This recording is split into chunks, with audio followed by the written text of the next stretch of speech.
ಸುಲ್ತಾನ್ ಬತ್ತೇರಿಯಿಂದ ತಣ್ಣೀರ್ ಬಾವಿಗೆ ಸಂಪರ್ಕವನ್ನು ಮಾಡ್ತಕ್ಕಂಥದ್ದಕ್ಕೆ ಈ ಒಂದು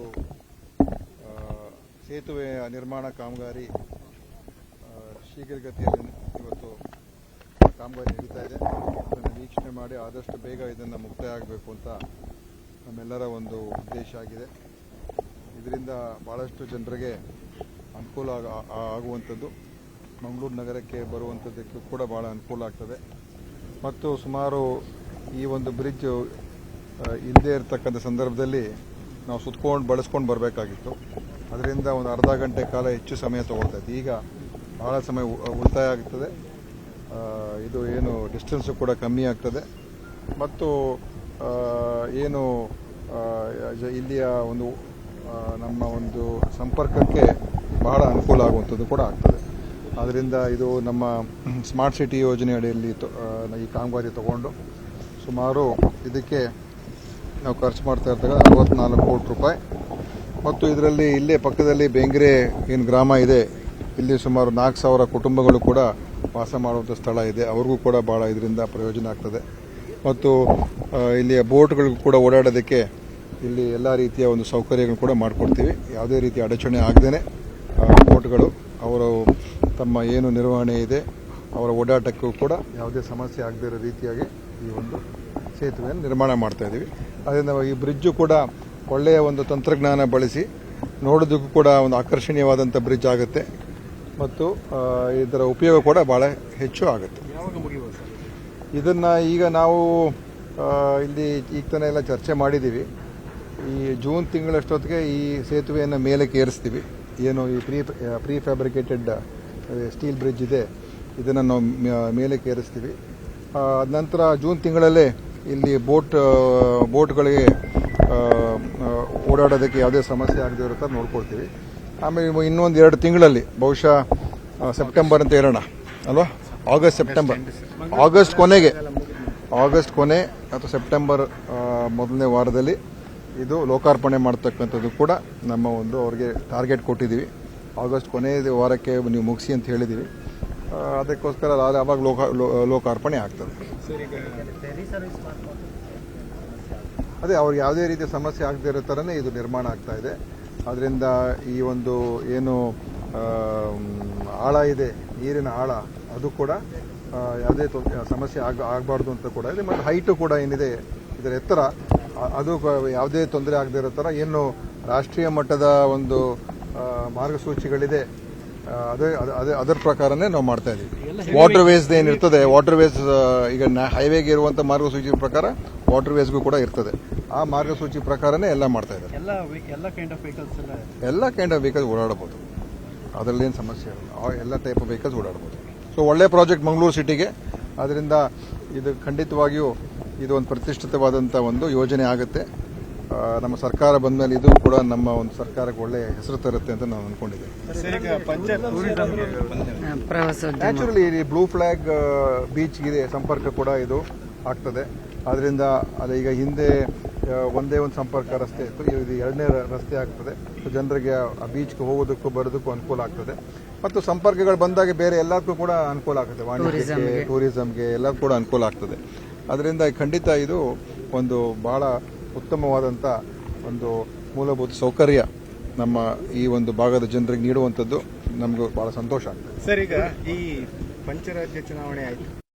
ರಾಜ್ಯದ ರಾಜಕಾರಣದ ಮೇಲೆ ಪಂಚರಾಜ್ಯ ಚುನಾವಣೆಗಳು, ನಮ್ಮಲ್ಲಿ 2 ಉಪಚುನಾವಣೆ ಇತ್ತು. ಅದರ ಒಳ್ಳೆ ಫಲಿತಾಂಶ ಬಂದಿದೆ. ಆದ್ದರಿಂದ ನಮಗೆ ಇನ್ನೂ ಹೆಚ್ಚು ಶಕ್ತಿ ಜನ ತುಂಬಿಸಿದ್ದಾರೆ. ಇನ್ನೂ ಹೆಚ್ಚು ಒಳ್ಳೆ ಕೆಲಸಗಳು ಮಾಡ್ತೀವಿ. ವಿಸ್ತರಣೆ ಮಾಡಬೇಕು ಅನ್ನೋ ಒತ್ತಾಯ ಕೇಳ್ಬರ್ತಾ ಇದೆ. ಅದು ಎಲ್ಲ ಖಂಡಿತ ಈಗ 3 ವರ್ಷ ಆದ ನಂತರ ಅದೆಲ್ಲ ಮಾಡಬೇಕು ಅಂತ ಒಂದು ತೀರ್ಮಾನ ಇದೆ. ಈಗ ಕೇರಳ ಅಲ್ಲಿ ಸರ್ಕಾರ ರಚನೆ ಆಗುವಂಥದ್ದಿದೆ. ಆ ಸರ್ಕಾರ ರಚನೆ ಆದ ನಂತರ ಬಹುಶಃ ಕರ್ನಾಟಕದ ಬಗ್ಗೆ ನಮ್ಮ ವರಿಷ್ಠರು ಏನೇನು ತೀರ್ಮಾನ ತಗೊಳ್ಬೇಕು ಅದನ್ನು ಖಂಡಿತವಾಗಿಯೂ ತಗೊಳ್ತಾರೆ. ಒಂದು ಕಡೆ ಜಾರಕಿಹೊಳಿ ಅವರು ಒಂದು ಕಡೆ ತಮ್ಮ ಪ್ರಯತ್ನಗಳನ್ನು ಮಾಡ್ತಾ ಇರುವಂಥದ್ದು, ಇನ್ನೊಂದು ಕಡೆ DK ಶಿವಕುಮಾರ್ ಮಾಡ್ತಾ ಇದ್ದಾರೆ. ಇಲ್ಲ, ಏನು ಪ್ರಯತ್ನಗಳು ಯಾರು ಏನೇನು ಮಾಡ್ತಾರೆ ನನಗೆ ಗೊತ್ತಿಲ್ಲ, ಆಯ್ತಾ. ಆದರೆ ಈ ಒಂದು ಕೇರಳದ ಸರ್ಕಾರ ರಚನೆ ಆದ ನಂತರ ಕರ್ನಾಟಕದ ಬಗ್ಗೆ ಖಂಡಿತವಾಗಿಯೂ ಮುಂದಿನ ಏನು ತೀರ್ಮಾನಗಳು ತಗೊಳ್ಬೇಕು ಅದನ್ನು ವರಿಷ್ಠರು ತಗೊಳ್ತಾರೆ. ಮತ್ತು ಸಚಿವ ಸಂಪುಟದ ವಿಸ್ತರಣೆ ಇದೆಲ್ಲವೂ ಕೂಡ ತೀರ್ಮಾನ ಆಗ್ತದೆ. ಈ ತಿಂಗಳ 15ಕ್ಕೆ ಖುಷಿಯ ಒಂದು ಸುದ್ದಿ ಬರುತ್ತೆ ಅಂತ ಡಿ.ಕೆ. ನೋಡಿ ಸುರೇಶ್ ಅವರು ಹೇಳಿದ್ದಾರೆ. ನನಗೆಲ್ಲ ಗೊತ್ತಿಲ್ಲ, ಯಾಕಂತ ಹೇಳಿದ್ರೆ ನನಗೆ ಇರುವಂಥ ಮಾಹಿತಿ ಪ್ರಕಾರ ಯಾರೂ ಕೂಡ ಯಾವ ಒಂದು ದಿನಾಂಕವನ್ನು ನಿಗದಿ ಮಾಡೋದಕ್ಕೆ ಸಾಧ್ಯ ಇಲ್ಲ. ಅಂತಿಮವಾಗಿ ನಮ್ಮ ಕೇಂದ್ರದ ಮುಖಂಡರುಗಳು ಖರ್ಗೆ ಸಾಹೇಬರು, ರಾಹುಲ್ ಗಾಂಧಿಯವರು, ಸೋನಿಯಾ ಗಾಂಧಿಯವರು ಅವ್ರು ತೀರ್ಮಾನ ತಗೊಳ್ತಾರೆ.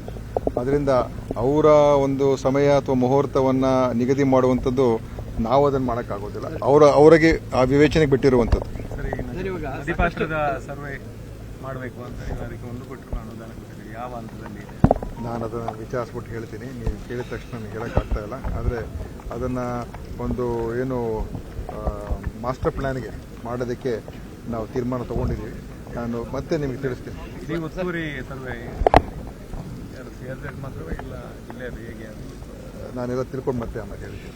ಸರಿ, ಸಿಎಂ ರೇಸ್ನಲ್ಲೂ ಕೂಡ ಸಾಕಷ್ಟು ಜನ ಇರೋಂಥವ್ರು. ಸೊ ಈಗ ನೀವು ಮುಖ್ಯಮಂತ್ರಿ ಮಗ ಆಗಿದ್ರಂಥವ್ರು. ಸೊ ನೀವೇನಾದ್ರು ಸಿಎಂ ರೇಸ್ನಲ್ಲಿ ನೆಕ್ಸ್ಟ್ ನೋಡಪ್ಪ, ಇದು ಹೊಸ ರೀತಿಯಾಗಿ ನೀವು ಕೇಳ್ತಾ ಇದ್ದೀರಲ್ಲಪ್ಪ. 3 ವರ್ಷ ಆದ ನಂತರ ಇದನ್ನು ಕೇಳ್ತಾ ಇದ್ದೀರಲ್ಲ ನೀವು. ಆಯ್ತಾ?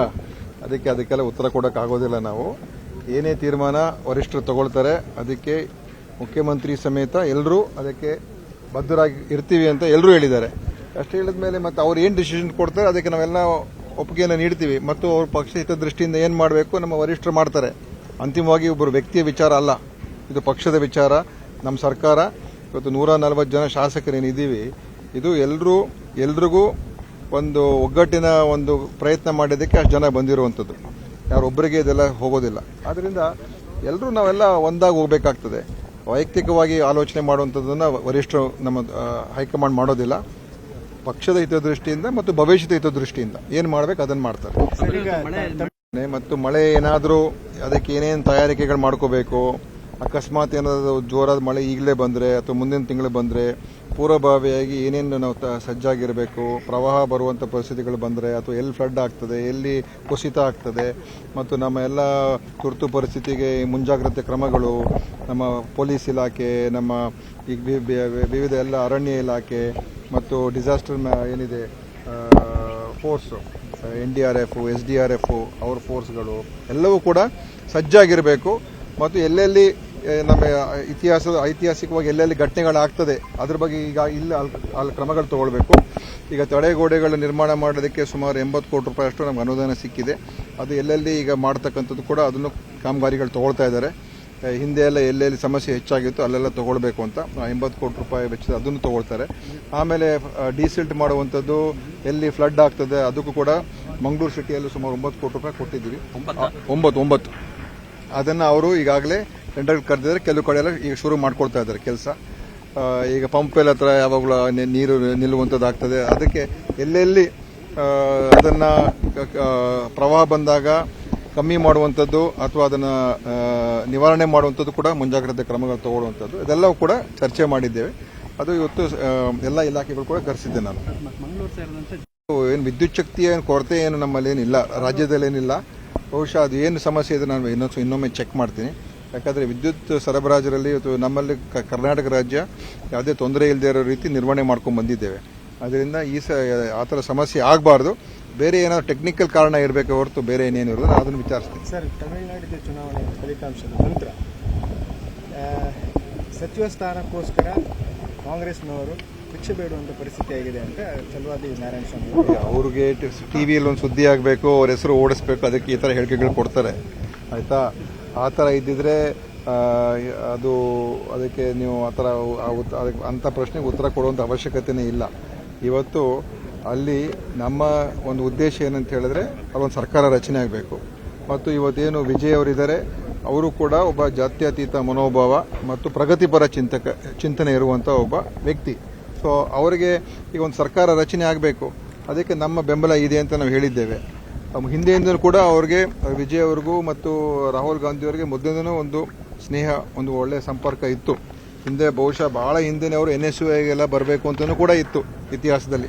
ಸುಮಾರು 8 ವರ್ಷದ ಹಿಂದೆ ಹೋದಾಗ ನಮ್ಮ ಪಕ್ಷದಲ್ಲಿ NSUI ಕೂಡ ಬರಬೇಕು ಅಂತ ಅವೆಲ್ಲ ವಿಚಾರಗಳೆಲ್ಲ ನಡೆದಿತ್ತು. ಆದ್ದರಿಂದ ಆ ಒಂದು ಸಂಬಂಧನೂ ಕೂಡ ಇದೆ. ಮತ್ತು ಅಂತಿಮವಾಗಿ ಇವತ್ತು ಭಾರತೀಯ ಜನತಾ ಪಕ್ಷ ದೇಶದಲ್ಲಿ ಇವತ್ತು ಬೆಂಗಾಲಲ್ಲಿ ನೋಡಿದ್ದೀವಿ ಯಾವ ರೀತಿಯಾಗಿ ಚುನಾವಣೆಗಳನ್ನ ಮಾಡಿದ್ರು ಅಂತ, ಯಾವ ರೀತಿಯಾಗಿ ಅಧಿಕಾರ ದುರುಪಯೋಗ ಮಾಡಿದ್ರು, ಚುನಾವಣೆ ಆಯೋಗವನ್ನು ಬಳಸ್ಕೊಂಡ್ರು ಮತ್ತು SIR ಮುಖಾಂತರ ಆಗಿರುವತಕ್ಕಂಥ ಒಂದು ರೀತಿ ನೇರ ಚುನಾವಣೆಗಳನ್ನು ಅಲ್ಲಿ ನೇರ ಚುನಾವಣೆ ಆಗಿಲ್ಲ ಅಂತಲೇ ಹೇಳಬೇಕು ನಾವು. ಈ ಥರ ಇದ್ದಾಗ ಇಂಥ ಒಂದು ಕೋಮುವಾದಿ ಶಕ್ತಿ ಮತ್ತು ಒಂದು ಸರ್ವಾಧಿಕಾರ ಧೋರಣೆ ಇರುವಂಥ ಶಕ್ತಿ ವಿರುದ್ಧ ಹೋರಾಟ ಮಾಡಬೇಕಲ್ಲ.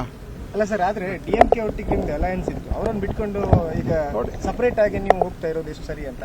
ಅದು ಸರಿ ತಪ್ಪು ಅಂತ ಪ್ರಶ್ನೆ ಬರೋದಿಲ್ಲ. ಈಗ ಅದ್ರ ಬಗ್ಗೆ ಈಗಾಗಲೇ ನಮ್ಮವರೆಲ್ಲ ಹೇಳಿದ್ದಾರೆ. ನಾನು ಅದ್ರ ಬಗ್ಗೆ ಏನು ಹೆಚ್ಚಿನದು ಹೈಕಮಾಂಡ್ ಡಿಸಿಷನ್. ಮತ್ತೆ ಅಲ್ಲಿ ಒಂದು ಪರ್ಯಾಯವಾದಂಥ ಒಂದು ಸರ್ಕಾರ ರಚನೆ ಆಗಬೇಕು. ಯಾವುದೇ ಕಾರಣಕ್ಕೂ ಅಲ್ಲಿ BJP ಅಂತ ಒಂದು ಪಕ್ಷ ಬೆಳೆಯೋದಕ್ಕೆ ಬಿಡಬಾರ್ದು ಅಂತಾನೆ ನಮ್ಮ ಉದ್ದೇಶ. ನಿರ್ಭೀತ, ನಿಷ್ಪಕ್ಷಪಾತ, ವಿಶ್ವಾಸಾರ್ಹ ಸುದ್ದಿಗಳಿಗೆ ಮತ್ತೊಂದು ಹೆಸರಾಗಿರೋ News18 ಕನ್ನಡ ಈಗ ಆಪ್ನಲ್ಲೂ ಲಭ್ಯ ಇದೆ. ದಯವಿಟ್ಟು ಇಲ್ಲಿರೋ QR ಕೋಡ್ ಅನ್ನ ಸ್ಕ್ಯಾನ್ ಮಾಡಿಕೊಂಡು ಆಪ್ ಡೌನ್ಲೋಡ್ ಮಾಡೋದಕ್ಕೆ ಮರಿಬೇಡಿ. ನಿಮ್ಮ ಬೆಂಬಲ ಹೀಗೆ ಸದಾ ನಮ್ಮೊಂದಿಗಿರಲಿ. ಧನ್ಯವಾದ.